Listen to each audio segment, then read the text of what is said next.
have him on stage. Bring up Chris Cook, everybody. Put your hands together.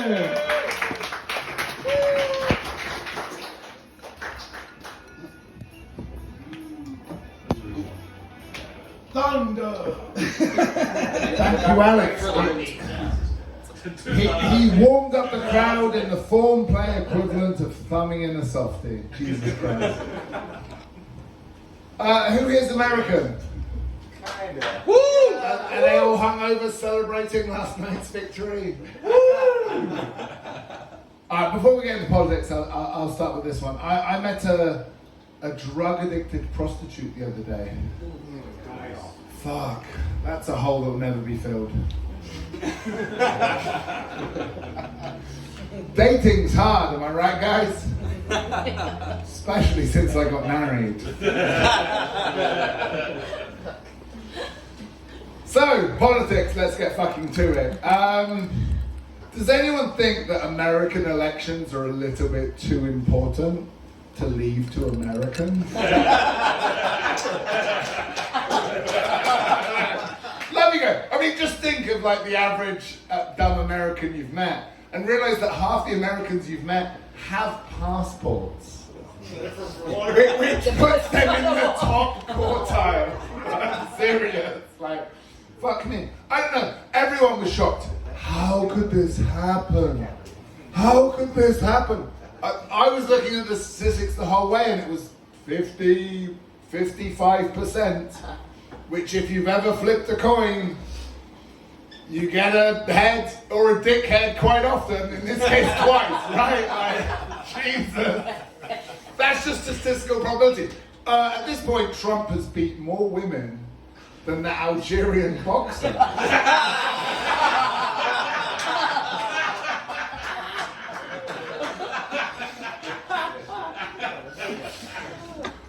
And everyone's like, how can it happen?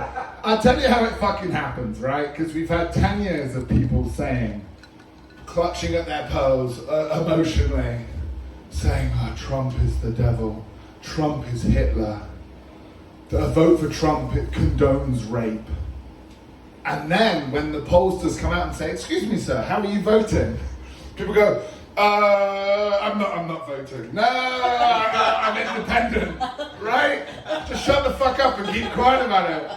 And then when you're all alone, in the privacy of your voting booth, you're like, fucking MAGA! Yeah!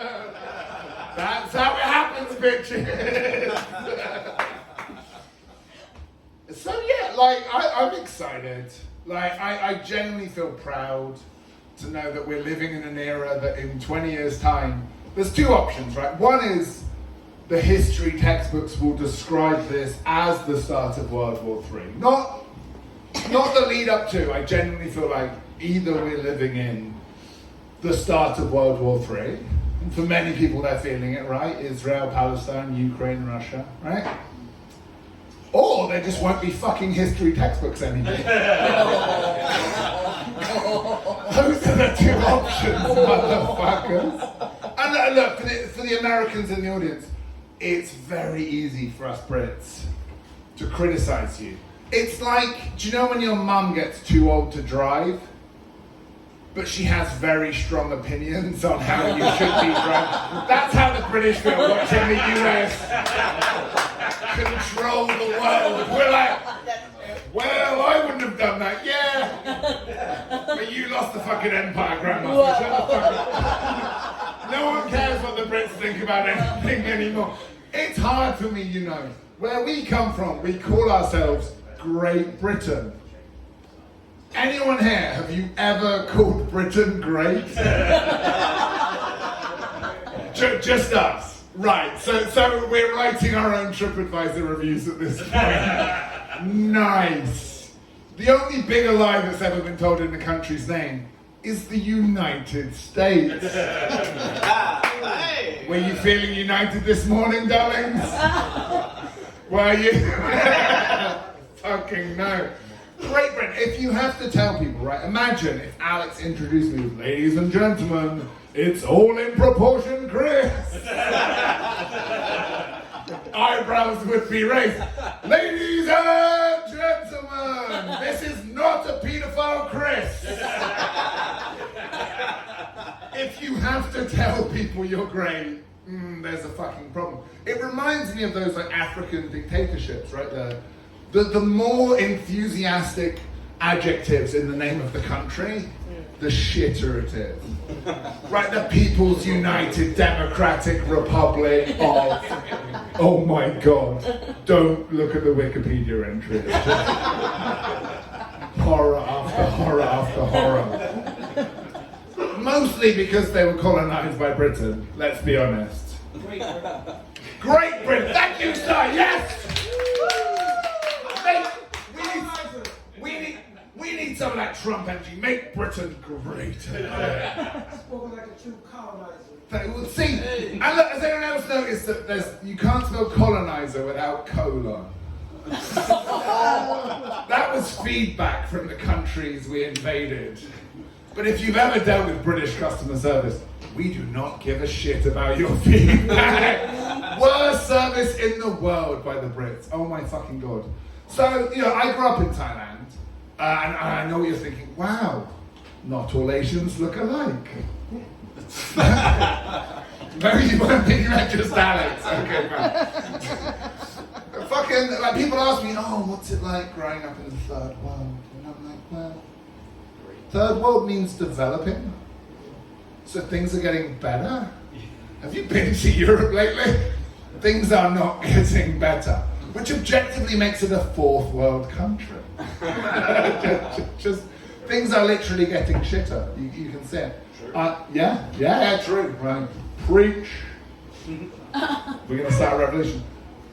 Here's what I don't get, right? And Americans right now crying liberal tears. Oh, this is the end of democracy.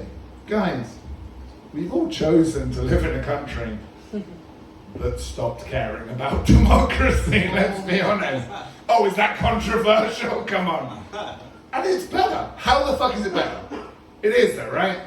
Yeah. Objectively. Thailand. Yeah. For some reason, I don't get it, right? Like on paper, this country makes no sense. Right? Pollution, corruption, and yet it's just fucking better. I have a theory. It's because all of the complainants have just been filtered the fuck out of existence. If you've ever written a TripAdvisor review, Thailand's not for you, darling. If you've ever asked to speak to the manager, Karen, Sawadee Kap, off you fuck. This country's not for you. Everyone just might and right, go with the flow. They lower their standards, they lower their expectations. If you couldn't have guessed, I have a Thai wife because I don't want to meet the white woman prepared to settle for this.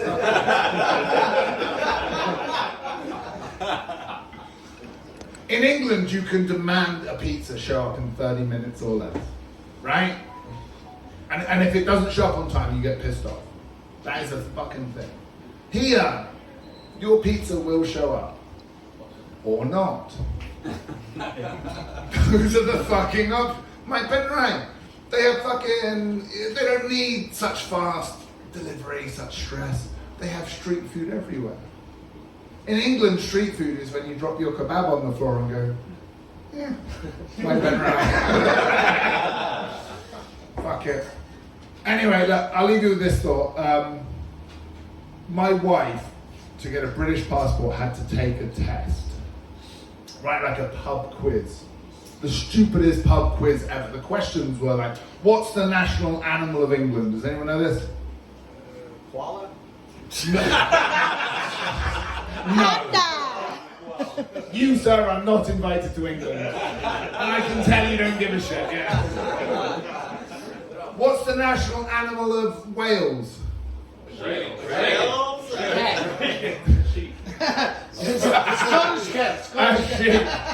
It's a dragon because they let an 8-year-old boy pick it.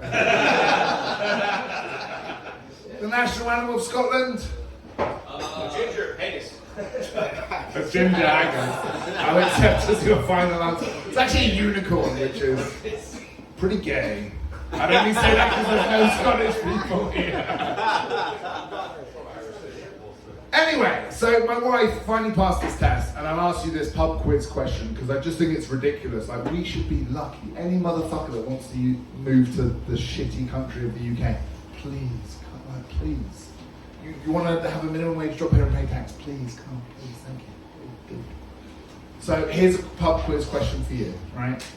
The moment my wife got a British passport, did we A, celebrate in Wetherspoons, the local cheap shit pub, with a pint and a knife fight in the back?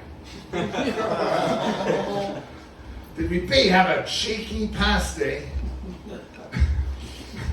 and dance around some vomit on the street food style, British lovely?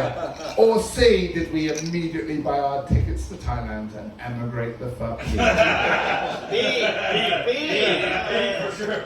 I know my crowd, it's B for you motherfuckers. Thank you, you're a wonderful crowd. All right. Hey, give it up for Chris Cook, everybody.